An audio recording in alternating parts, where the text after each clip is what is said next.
dirigir la música, no yo, que no tengo oído para la música.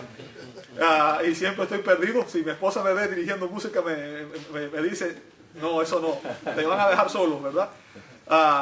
Tiene una especialidad de instrumentista en batería y ha estudiado diferentes diplomados en teología, eclesiología y predicación expositiva.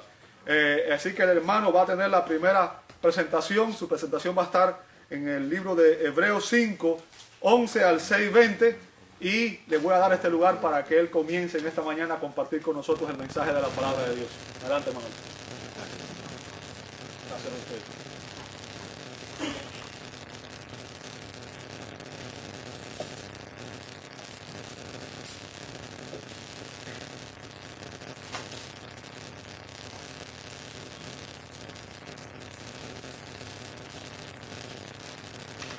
Buen día a todos, hermanos.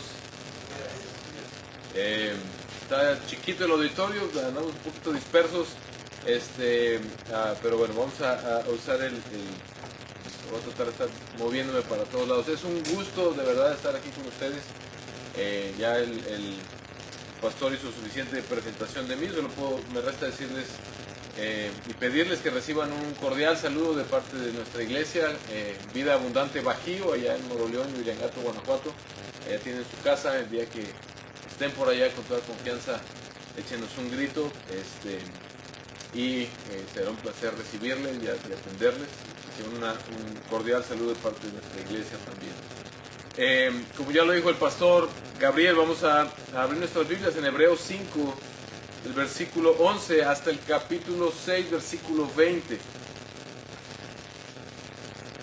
Hebreos 5:11 hasta el capítulo 6, versículo 20. El tema de esta conferencia es, o el propósito de esta conferencia es motivarnos a buscar la madurez, a buscar el crecimiento en el Señor. Y qué mejor manera de predicar de un tema que exponiéndolo desde la palabra de Dios. Qué mejor cuando es la palabra misma quien nos provee de estos temas.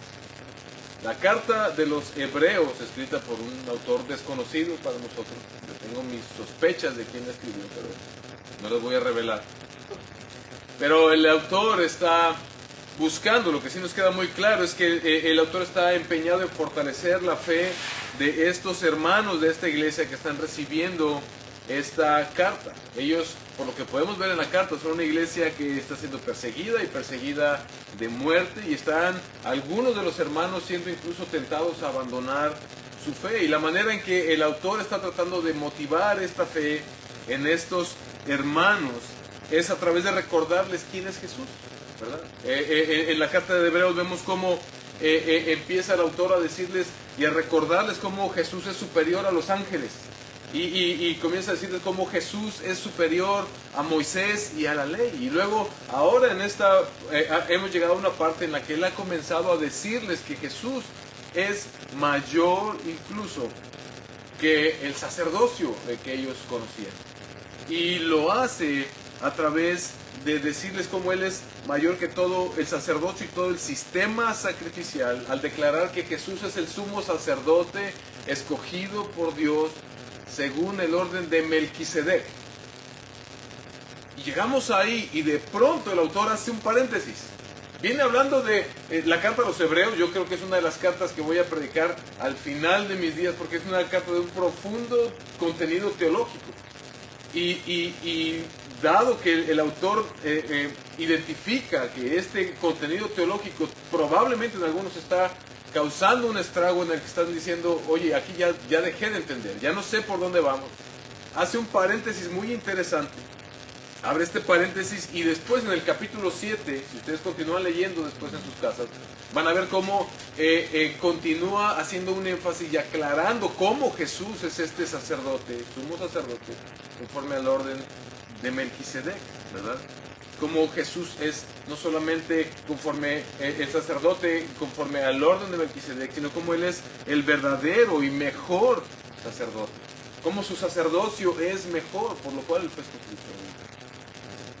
O por haber sido a quien Dios envió. Melquisedec, ¿pudieron decir algunos?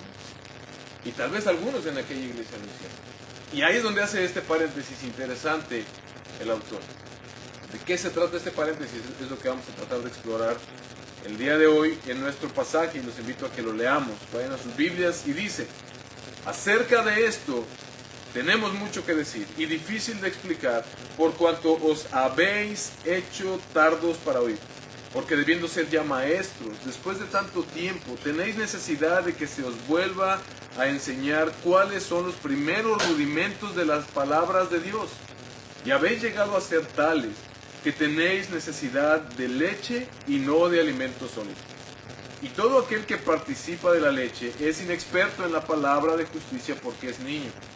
Pero el alimento sólido es para los que han alcanzado madurez, para los que por el uso tienen los sentidos ejercitados en el discernimiento del bien y del mal. Por tanto, dejando ya los rudimentos de la doctrina de Cristo, vamos adelante a la perfección, no echando otra vez el fundamento del arrepentimiento de obras muertas, de la fe en Dios, de la doctrina de bautismos, de la imposición de manos, de la resurrección de los muertos y del juicio eterno. Y esto haremos si en verdad Dios lo permite. Porque es imposible que los que una vez fueron iluminados y gustaron del don celestial y fueron hechos partícipes del Espíritu Santo y asimismo gustaron de la buena palabra de Dios y los poderes del siglo venidero y recayeron, sean otra vez renovados para arrepentimiento, crucificando de nuevo para sí mismos al Hijo de Dios y exponiéndole al vituperio. Porque la tierra que bebe la lluvia que muchas veces cae sobre ella y produce hierba provechosa a aquellos por los cuales es labrada, recibe bendición de Dios, pero la que produce espinos y abrojos es reprobada, está próxima a ser maldecida y su fin es ser quemada. Pero en cuanto a vosotros, oh amados, estamos persuadidos de cosas mejores y que pertenecen a la salvación, aunque hablamos así, porque Dios no es injusto para olvidar vuestra obra y el trabajo de amor que habéis mostrado hacia su nombre, habiendo servido a los santos y sirviéndoles aún. Pero deseamos que cada uno de vosotros muestre la misma solicitud hasta el fin, para plena certeza de la esperanza, a fin de que no os hagáis perezosos, sino imitadores de aquellos que por la fe y la paciencia heredan las promesas. Por cuanto Dios hizo la promesa a Abraham, no pudiendo jurar por otro mayor, juró por sí mismo, diciendo: de cierto te bendeciré con abundancia y te multiplicaré grandemente. Y habiendo esperado con paciencia, alcanzó la promesa. Porque los hombres ciertamente juran por uno mayor que ellos, y para ellos el fin de toda controversia es el juramento para confirmación. Por lo cual, queriendo Dios mostrar más abundantemente a los herederos de la promesa la inmutabilidad de su consejo, interpuso juramento, para que por dos cosas inmutables, en las cuales es imposible que Dios mienta, tengamos un fortísimo consuelo, los que hemos acudido para asirnos de la esperanza puesta delante de nosotros, la cual tenemos como segura y firme ancla del alma, y que penetra hasta dentro del velo, donde Jesús entró por nosotros como precursor, hecho sumo sacerdote para siempre según el orden de Melquisedec. Acompáñenme a orar. Señor, bendecimos tu nombre, Padre. Señor, exaltamos tu nombre. Yo estoy sumamente agradecido, Señor, contigo por estos hombres que están aquí el día de hoy, porque tú has provisto todo para que hoy pudiéramos estar reunidos, Señor, en torno a tu palabra. Bendito Señor, yo te ruego, Padre, en esta mañana que tú utilices este tiempo, Señor, para glorificar a Cristo, para que tu nombre sea exaltado, Señor. Yo someto todo pensamiento a tu voluntad y a tu Espíritu Santo, Señor. Yo te pido que cada uno de mis hermanos esté haciendo lo mismo, Señor, que hoy estén ellos disponiendo su mente, su corazón, Señor, sus oídos, Padre eterno, a tu voluntad, Padre eterno, buscando de ti el único que puede hacer la obra en nosotros, Señor. Yo no apelo al mínimo, ínfimo conocimiento que yo pueda tener, Señor, de tu palabra, porque no sé nada, Señor. Pero apelo a tu Espíritu Santo, Señor, que cuando finalmente exponemos un texto de tu palabra, es el único que puede convencernos de pecado, de justicia, de juicio, apuntarnos hacia Cristo, glorificar a Cristo en nuestras vidas, Señor. Te pido que tú uses este tiempo, úsame a mí, usa mi boca, Señor, glorifícate en medio de nosotros. Te lo suplico, mi Señor, en el nombre de Jesús. Amén. Una de las tareas más difíciles para un predicador cuando quieres exponer un texto es encontrar una ilustración adecuada, algo que te sirva, algo que sea fiel al texto. Gracias a Dios damos cuando predicamos textos en los que una ilustración nos es brindada directamente desde la palabra de Dios. Y hay una ilustración muy clara en este pasaje. Lo vimos en los primeros versículos. Y aquí en Texas, ustedes, los tejanos, yo sé que estamos aquí en un ambiente multicultural, pero bueno, están en Texas, hasta cierto punto son tejanos. Pero ustedes saben a lo que me refiero cuando digo que se caracterizan por tener muy buenos restaurantes de barbecue, ¿verdad? Y esos abundan, están por todos lados y es algo que el tejano le gusta disfrutar, un buen steak, ¿verdad? Pero, ¿qué pasa si tú vas a uno de esos restaurantes tejanos de barbecue y te llevas a un bebé contigo y dices, hoy me voy a llevar a mi bebé de 3 meses que acaba de nacer, quiero que sea un buen tejano y que se coma un buen steak? ¿Verdad? Y todos nos causa risa porque decimos, oye, eso pues no tiene ninguna lógica, ¿verdad? Sería algo absurdo hacer algo como eso. Ni siquiera sería capaz de digerirlo su organismo. Pero ahora imagínate ver en ese mismo restaurante a un hombre de 34, 35 años con su mamá siendo alimentado con leche. Imagínalo. De alguna manera, cuando tú ves algo, dirías, algo está mal aquí. Algo no está bien. Esta ilustración que nos provee de los bebés espirituales y de la leche que el autor nos provee, no es una excusa ni es una defensa de aquellos que son bebés espirituales, sino es un diagnóstico de una condición espiritual dañina que puede producir un grave daño a quien la padece, y es la inmadurez espiritual. Eso es lo que el autor está citando aquí. Y según el texto, esta enfermedad espiritual comienza, como muchas enfermedades físicas, con una negligencia. Y esa negligencia nos la deja muy claro, dice, por cuanto os habéis hecho tardos para, ¿verdad? El problema, dice el autor, no es que ustedes no puedan degustar de los steaks del Evangelio. El problema, la razón no es que son cristianos jóvenes o cristianos niños pequeños, sino que son adultos en la fe, dice, pero se comportan como niños espirituales, atascados en lo elemental del Evangelio. Y nos dice, porque ustedes han hecho negligentes para oír. El autor, con un corazón pastoral, está buscando llevar a su audiencia a un conocimiento más profundo de Cristo y de su obra a favor de la iglesia, ¿sí? Al citar a Melquisedec, como Jesús es el sumo sacerdote conforme al orden de Melquisedec, pero el problema es que ellos se habían vuelto flojos para oír. Y evidentemente no se refiere solamente al hecho físico de percibir sonidos, ¿verdad? No está hablando de que no vas a la iglesia y no escuchas, sino que está hablando de la misma manera en que Jesús le decía a sus discípulos, el que tenga oídos para oír, oiga, explore, reciba esto, piense en ello, trabaje en ello, porque les parece que en esto que yo les estoy diciendo está la vida para ustedes. Proverbios 26, versículo 15, nos da una alegoría acerca de cómo mete el perezoso, dice la palabra, su mano en el plato y se cansa de llevarla a su boca. Si bien esto es una meditación en cuanto a lo natural, pero en cuanto a lo espiritual, es precisamente lo que nos sucede a nosotros.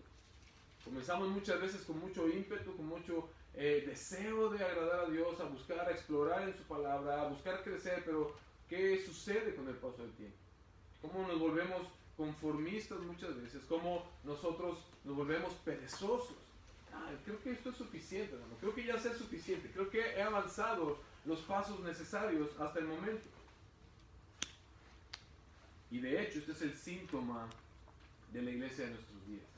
El problema, dice el autor, es que esa inmadurez espiritual produce una falta de discernimiento en la iglesia. Dice, el problema es que como no están siendo ejercitados en el uso de la palabra de Dios, en el conocimiento de la palabra de Dios, pero llevarla a la práctica, a eso se refiere cuando nos dice que no están ellos ejercitándose en la palabra de Dios, o al hacer esta comparación entre los maduros y los inmaduros.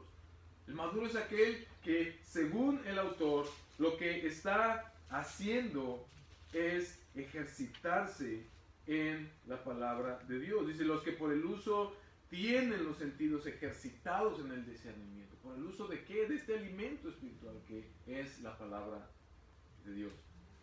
Este es el síntoma de la iglesia de nuestros días. Una iglesia sin discernimiento del bien y del mal. ¿Cómo pudo pasarle esto a nuestra iglesia? ¿Cómo es posible que hoy en tantos púlpitos, en tantas iglesias, en Estados Unidos, una nación que es por fundación evangélica, se haya perdido y hayamos terminado tan desviados? Toda Latinoamérica, púlpitos, iglesias completas, siguiendo doctrinas por falta, doctrinas equivocadas, por falta de discernimiento del bien y del mal. Y la respuesta del autor es porque somos flojos para alimentarnos y porque eso ha producido una anemia espiritual que ha incapacitado nuestro discernimiento. Nuestra habilidad de concentrarnos en lo que realmente importa.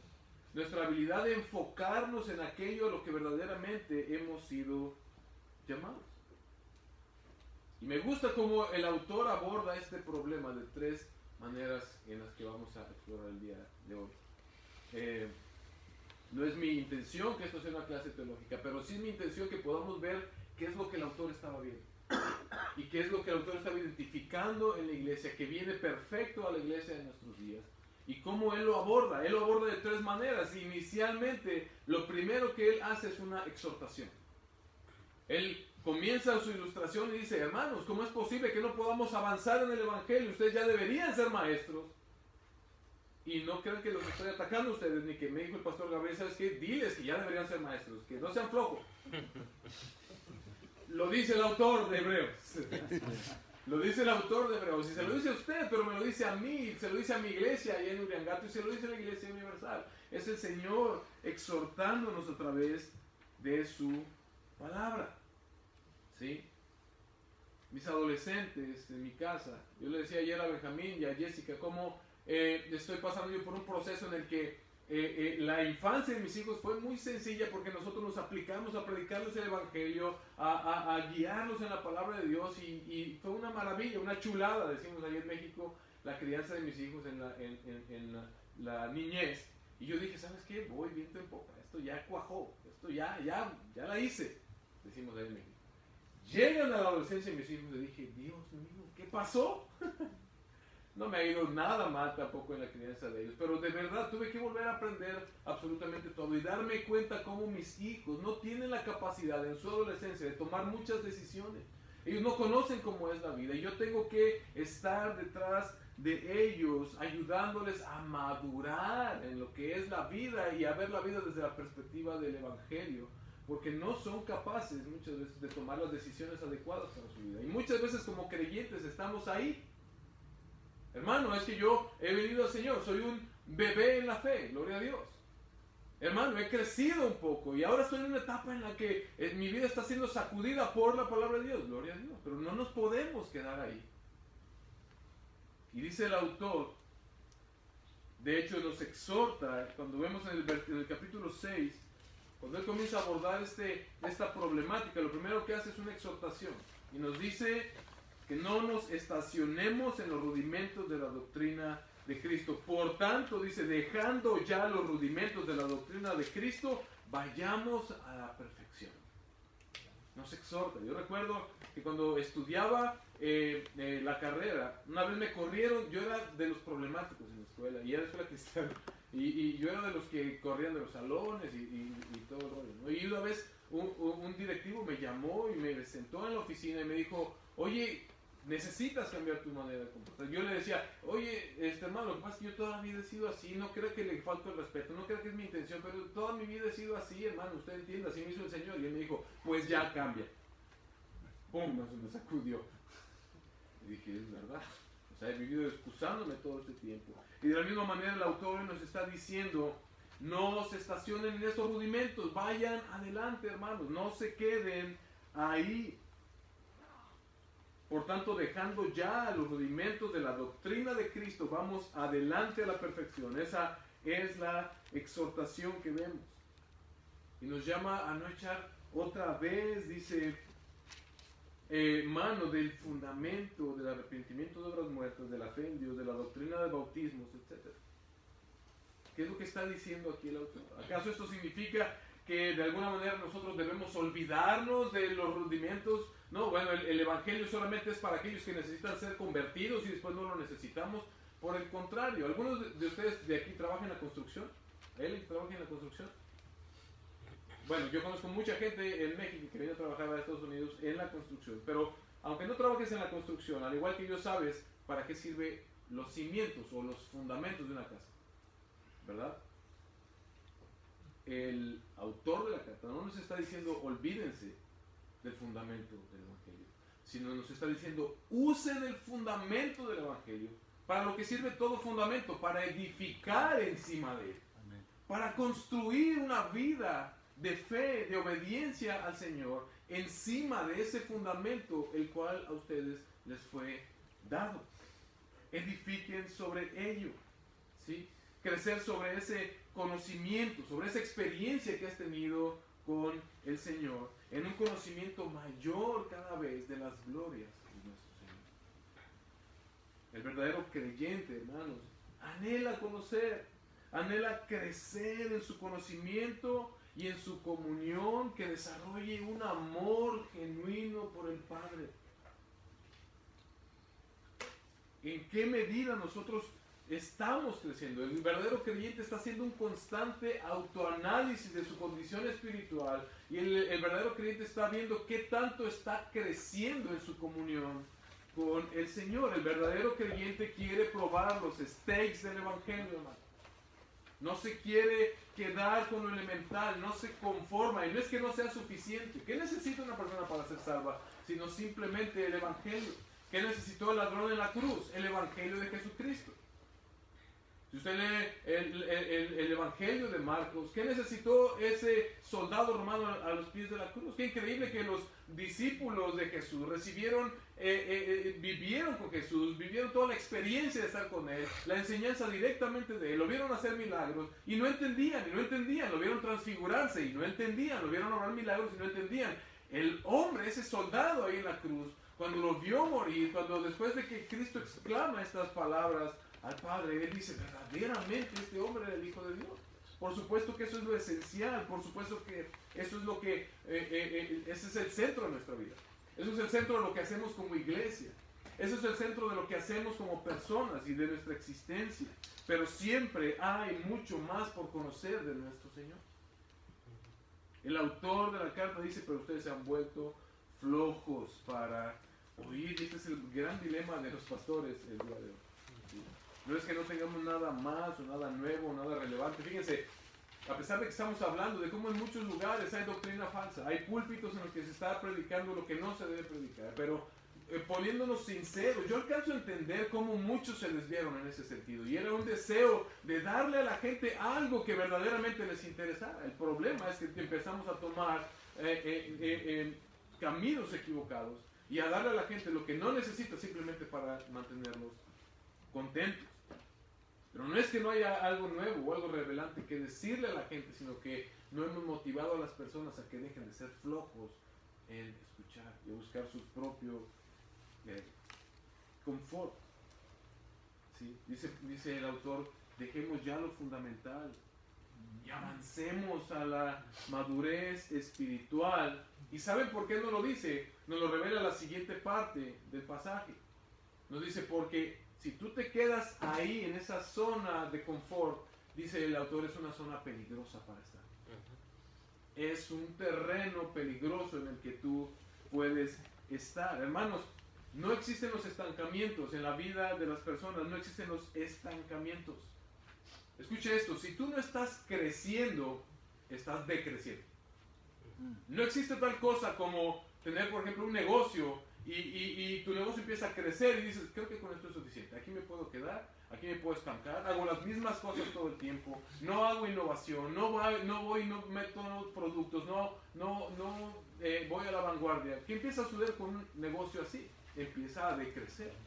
Lo mismo sucede en todos los aspectos de nuestras vidas. En el área espiritual, si usted y yo creemos, ¿sabes qué, hermano? Yo ya estoy en la iglesia bíblica de Cypress, gloria a Dios, ya con eso lo hago. Con que no falte cada domingo. con que no me pierda ni una sola de las predicaciones del pastor Gabriel, con eso tengo. Qué zona tan peligrosa para acomodarnos, dice el autor, porque enseguida de la exhortación nos da una advertencia. Y esto nos lleva a este segundo punto del autor. En los versículos 4 al 6 del capítulo 6 nos da esta advertencia acerca del peligro latente de la inmadurez, y ese peligro es volver atrás, hermano. Volver atrás, la apostasía. Y yo sé que todos los que están aquí pudieron decir, yo jamás daría un paso atrás. Mi Señor es todo para mí, yo no voy a volver atrás. Yo solamente para adelante con Cristo. ¿Sabes qué, hermano? En tus fuerzas es imposible seguir a Cristo. Si tú piensas que hasta el día de hoy tú has seguido a Cristo porque tú le has echado ganas, hermano, no has entendido el Evangelio. Es el Espíritu Santo el que ha puesto en ti el querer como el hacer por su buena voluntad. Es el Espíritu Santo quien te proveyó de fe para poder creer el Evangelio y para poder seguir a Jesús. Él es quien se encarga no solamente de nuestra justificación, sino también de nuestra santificación. Y Él es el que va a completar nuestra redención al final. ¿Sí? Pero el autor aquí nos advierte y dice, si tú te quedas en esa, si ustedes se quedan en ese estado de estancamiento, el peligro es que vuelvan atrás. Pongamos atención, hermanos, en los versículos 4 en adelante, como el tipo de personas al que se refiere el autor, que dice que, ¿qué características tienen? No sé si está apareciendo los textos en la pantalla, pero ahí lo tienen en su Biblia. Si ustedes se dan cuenta, las características de estos cuates, vean, dice, aquellos que fueron iluminados, y no solamente fueron iluminados, sino que gustaron del don celestial, que fueron hechos partícipes por el Espíritu Santo, perdón, aquí fueron hechos partícipes del Espíritu Santo, y gustaron de la buena palabra de Dios y de los poderes del siglo venidero. ¿Qué clase de persona nos está hablando? De un creyente. De alguien que por lo menos se veía como un creyente. ¿Cuántos se identifican con alguna de estas características? Me encanta cómo liga el pasaje el autor al decirnos, y esto haremos si Dios en verdad lo permite. ¿Por qué? Como dije anteriormente, dependemos completamente de la obra del Señor. Aquel que piense que es por sus méritos, por cuánto ha aumentado su lectura de la Biblia, por cuánto ha venido más a la iglesia, por cuánto ha orado más, está ignorando que es la obra del Señor en su vida y está ignorando el peligro en el que se puede encontrar. El autor dice aquí que es imposible que los que una vez fueron iluminados y gustaron del don celestial y fueron hechos partícipes del Espíritu Santo y asimismo gustaron de la buena palabra de Dios y de los poderes del siglo venidero. ¿Y qué dice el versículo 6? Y recayeron. Y recayeron, hermano. Ellos eran creyentes como usted y como yo. Gustaban de la palabra de Dios. Yo sé que aquí hay hombres que aman la palabra de Dios y son apasionados de la palabra de Dios. Pero si por algo se ha caracterizado nuestra época es precisamente por la apostasía de hombres que parecía que eran iluminados por el Señor. De hombres que parecía que estaban gustando de los dones del Espíritu Santo. De hombres que parecía que gustaban de la buena palabra de Dios y de los poderes del siglo venidero. Y aún así apostataron. Tú puedes decir, yo he logrado muchos cambios en mi vida, hermano. Yo he tenido experiencias espirituales, parafraseando un poco el texto. Yo he adquirido más conocimiento. Pero ¿sabes qué, hermano? Esas personas que menciona el autor también. Y recayeron. Y recayeron. Pero entonces, ¿qué hacemos con la doctrina de la seguridad de nuestra salvación? Entonces, ¿la salvación se pierde o no se pierde? ¿Soy salvo, siempre salvo? ¿O qué está pasando? Aquí el punto del autor aquí no es si la salvación se pierde o no. El punto del autor y la pregunta correcta es si eres salvo verdaderamente o no.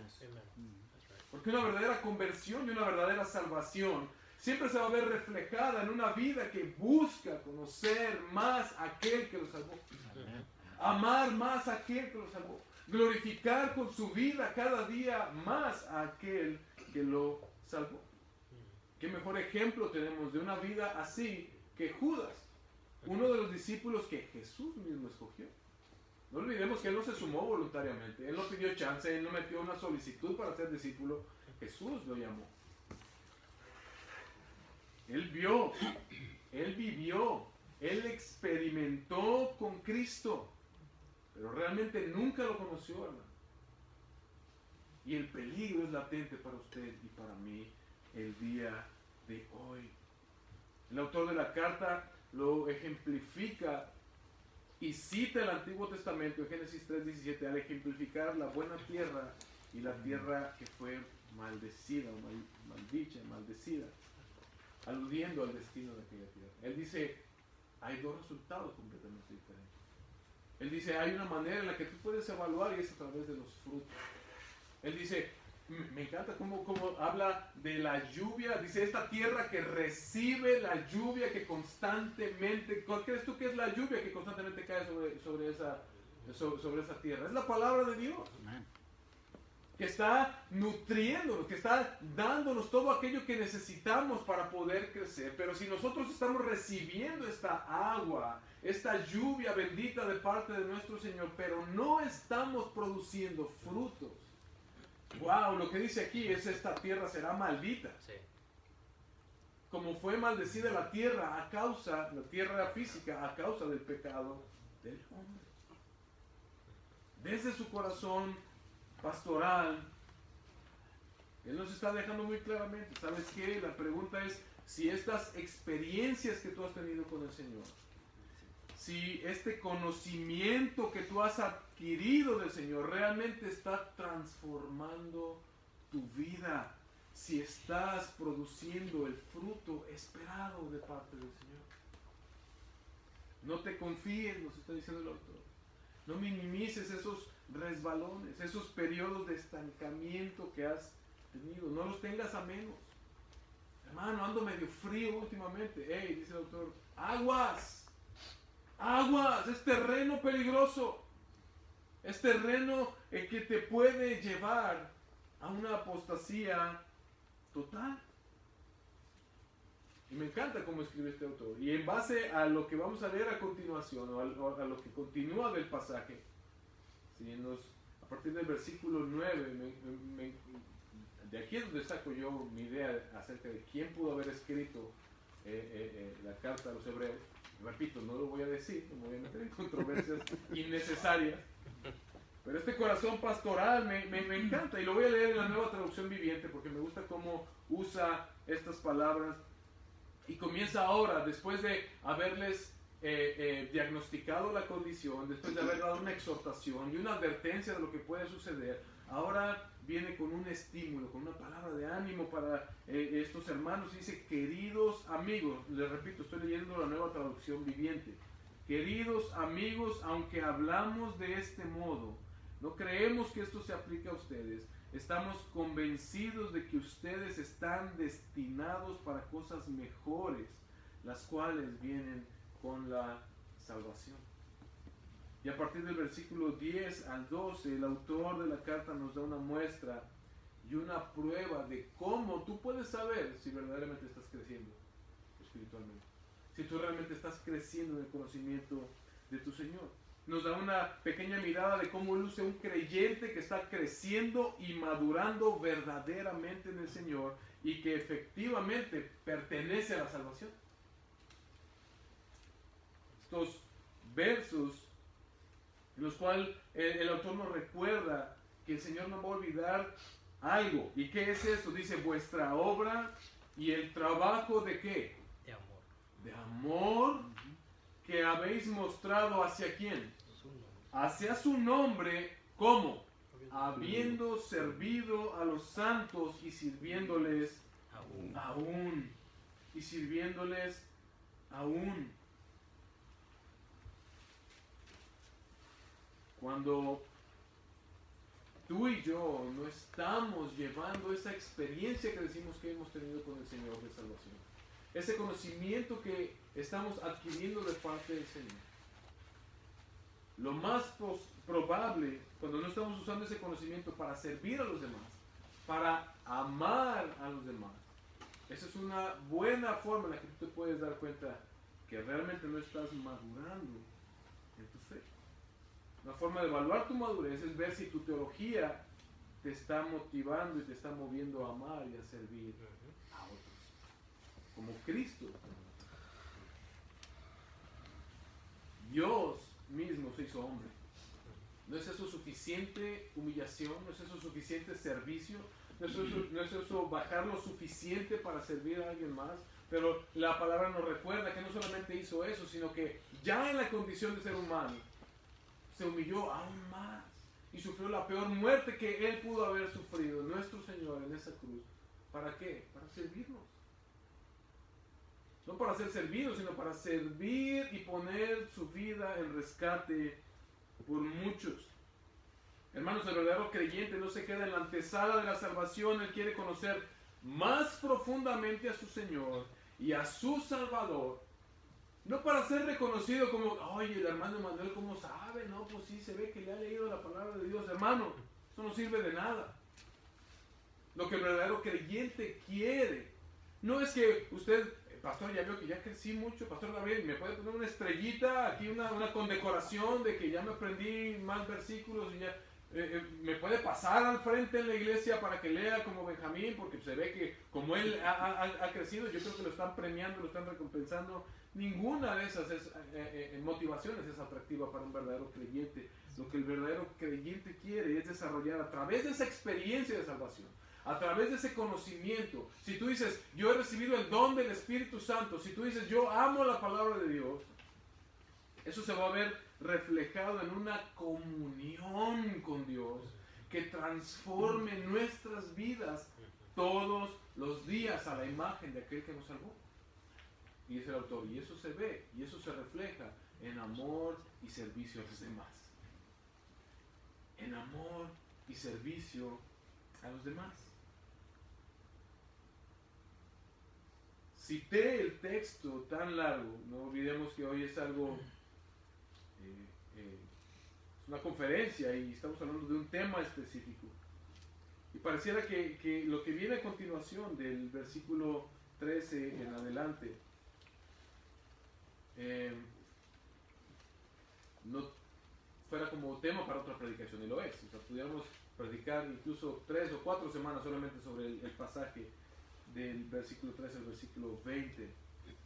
Pero notemos que en el versículo 11 y en el versículo 12 el autor está diciendo, pero deseamos, hermanos, el Señor no ha olvidado lo que sí has hecho.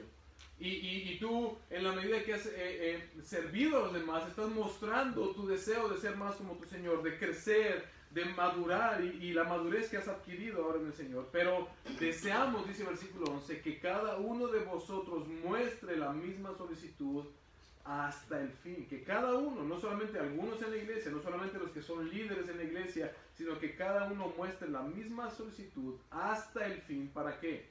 Para una plena certeza de la esperanza. Y eso como fruto traerá que no os hagáis perezosos, sino imitadores de aquellos que por la fe y la paciencia heredan las promesas. Hay un eslabón aquí que liga muy increíblemente el ejemplo de Abraham. Comienza ahora el autor en el versículo 13 a hablarnos del ejemplo de Abraham y nos dice, hermanos, la fe y la paciencia, como la de Abraham, no producen una pereza en el creyente, sino acciones que buscan esa herencia prometida. ¿Qué se le prometió a Abraham? ¿Qué se le prometió a Abraham? Como Dios le dio una promesa a Abraham y durante muchos años parecía que no sucedía absolutamente nada. Y el autor nos pone como ejemplo a Abraham, quien a pesar de las equivocaciones, a pesar de la obediencia diagonal, desobediencia de Abraham, hay algo que le fue contado por justicia, y fue que él le creyó al Señor. Él tenía una esperanza firme, anclada en una persona, y esta persona es Dios. El contenido de este pasaje a continuación es, de hecho, la esencia de todo. Versículo 13 al versículo 20, de hecho, es la esencia de todo. El autor llama nuestra atención y de alguna manera nos está diciendo, mira todo lo que Dios ha hecho por ti en Cristo Jesús. Voltea a ver a Cristo. Mira a tu Salvador. Ve lo que el Señor ha hecho por ti.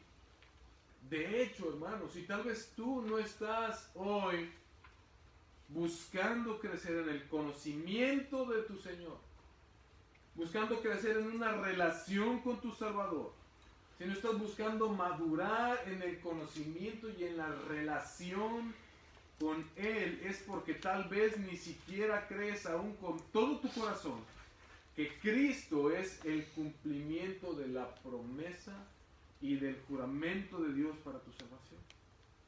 Examínate si verdaderamente estás creyendo que Jesús es el sacrificio perfecto por todos tus pecados y el sacerdote que no solo entró en el lugar santísimo en tu lugar, sino que te otorgó el acceso permanente a la presencia de Dios. Verdaderamente tenemos este concepto de la eternidad y de aquello que Dios nos ha prometido delante de nosotros como lo más grande. Si alguno de ustedes aquí, no sé si todos tengan empresas propias o si algunos trabajen para compañías, pero si te ofrecen una promoción, si te ofrecen subir de rango, si te ofrecen llegar a un puesto, si tú cumples con ciertos requisitos, no vas a buscar tú cumplir con esos ciertos requisitos. ¿Por qué? Por la esperanza puesta delante de ti. Pero cuántas veces nosotros, como creyentes, no tenemos esa esperanza, como lo dice el texto, firme, anclada. ¿Cuántas veces nuestras vidas no están completamente ancladas en lo que hizo nuestro Salvador Jesús por nosotros? El autor le está diciendo a los hebreos, y fíjate qué tipo de iglesia es, están siendo perseguidos, están siendo masacrados, tal vez habían viudas entre ellos, tal vez habían huérfanos entre ellos.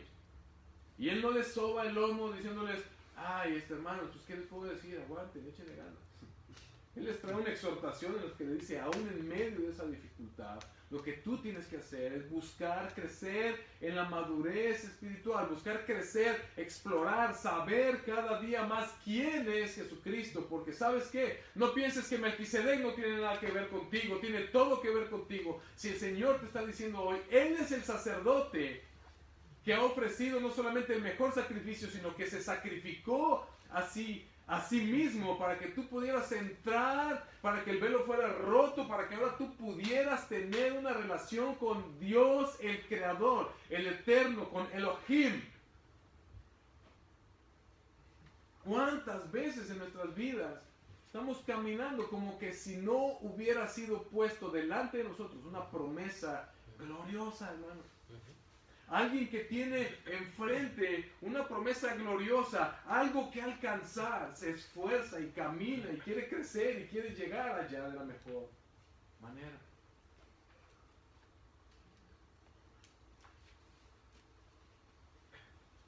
Desde su corazón pastoral, el autor nos anima a meditar en esa certeza que tenemos acerca de nuestra fe en Jesucristo. Y lo hace al mencionar la única cosa que es imposible para Dios. Sí hay algo imposible para Dios, según la palabra. Y es faltar a su palabra. No cumplir sus promesas. Hermanos, ¿cuántas veces en nuestras vidas estamos fallando, estamos cayendo, estamos resbalando, estamos dejando de crecer? Se acaba la motivación en nuestras vidas. ¿Sabes por qué? Porque no estás creyendo la promesa de Dios. Se te olvida que quien te prometió vida eterna, se te olvida que quien te ofreció gloria eterna es aquel que lo único que no puede hacer es faltar a su promesa, faltar a su juramento. Nos anima el autor a que meditemos en esa certeza que tenemos en nuestro Señor.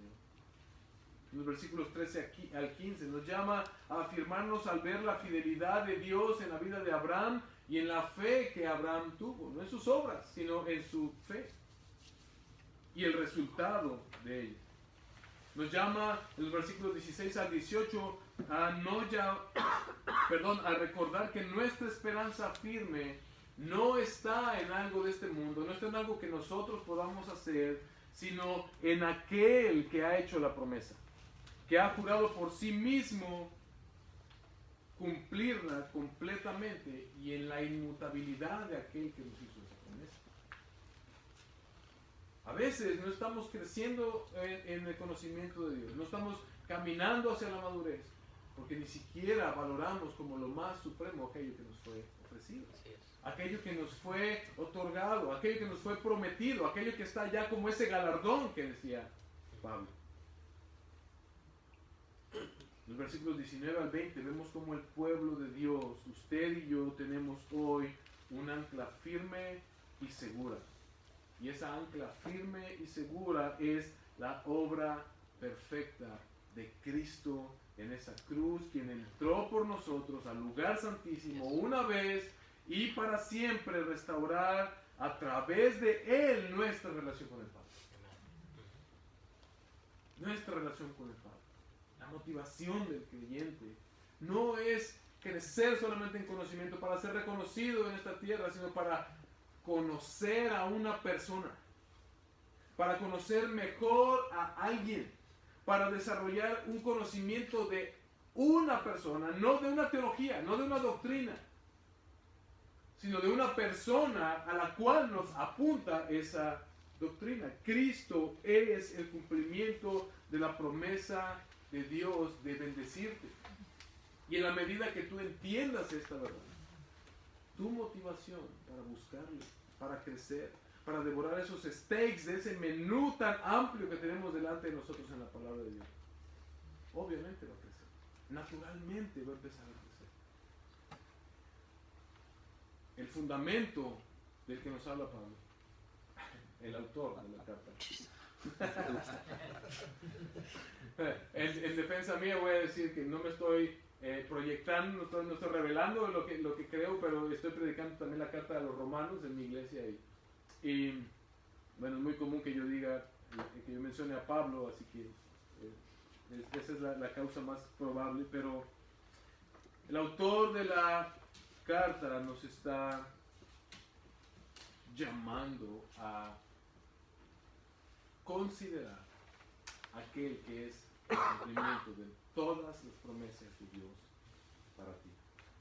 ¿Cómo pudiéramos nosotros despreciar toda la gloria que hay en su palabra, toda la gloria que hay en mantener una relación verdadera con Él? Si tú estás anclado en Jesucristo, si tú estás anclado en Él, si tú estás afirmado en Él, en quien Él es, entonces tienes una gloriosa motivación para crecer más en tu conocimiento, en tu comunión con Él. Porque Dios no solamente te dio una promesa, a Abraham se le dio una promesa. Y Dios juró cumplir esa promesa. Pero Dios a ti no solamente te dio una promesa, Dios a ti, tú has visto el cumplimiento ya de esa promesa en Cristo Jesús. Tú y yo tenemos no solamente algo que se nos ha prometido, tenemos ya la garantía. Y no solamente eso, sino que Dios, si tú has nacido de nuevo, ha depositado su Espíritu Santo sobre ti, que es las arras, es algo tangible que tú puedes recibir para saber, Él ya cumplió esta promesa por mí. En la vida, en la obra, en la muerte, en la resurrección, en la ascensión, en el reinado actual y en la promesa del regreso de Cristo Jesús para culminar completamente nuestra redención. Esta exhortación, hermanos, es para ti y para mí, para que vivamos vidas de fe y vidas de obediencia continua que nos permitan avanzar en nuestra madurez espiritual. Como dice el autor, para plena certeza de la esperanza, para que heredemos esas promesas. Tú y yo estamos siendo llamados por la palabra de Dios a no estancar, a no quedarnos en los fundamentos, sino avanzar más profundo en el conocimiento de aquello que te fue prometido. Y no solo prometido, sino cumplido y garantizado en la vida de Cristo. Todo comienza con el fundamento. Si no hay un fundamento firme, que es el Evangelio, no puedes edificar nada encima. Todo se cae, todo se desmorona. Pero ahora que tenemos el fundamento, hermanos, edifiquemos sobre ese fundamento glorioso, que es el Evangelio de Cristo Jesús. Oramos. Señor, bendecimos tu nombre esta mañana, Padre. Te exaltamos a ti por tu preciosa palabra, Padre eterno, que tan claramente, Señor, nos permite ver, Señor, como tú quieres no solamente salvarnos, Señor, sino manifestar tu gloria en nosotros, que cumplamos aquel único propósito por el cual fuimos creados, que es reflejar tu gloria, Señor. La única razón por la cual tú nos creaste a tu imagen y a tu semejanza, que es para manifestarle al mundo, para irradiar, Señor, tu gloria, para gloria de tu nombre, Señor. Y permítenos a cada uno de los que estamos aquí, Señor, crecer cada día más en el conocimiento de ti, profundizar cada día más en el conocimiento de ti, usar ese fundamento que tú nos has dado, glorioso fundamento del Evangelio, para edificar vidas que glorifiquen tu nombre, Señor, al mostrarle como Cristo Jesús nos dijo, Señor, a través de los discípulos, para que el mundo crea que tú nos has enviado, Señor, para poder amar a los demás, para poder servir a otros, Señor, al entender y al comprender y al madurar, Señor, en el conocimiento de aquel que se humilló por nosotros, aquel que es el cumplimiento de todas las promesas del Padre para nuestras vidas. Te bendecimos, te glorificamos, te pedimos que tú sigas obrando, Señor, durante todo el día y durante cada día de nuestras vidas, en movernos, Señor, a buscarte, a crecer en ti, Señor. No solamente crecer en conocimiento, no solamente crecer en experiencias, Señor, contigo, sino a crecer en una madurez que nos lleve a ser cada día más como Cristo Jesús, nuestro Señor. En el nombre de Jesús. Amén. Amén.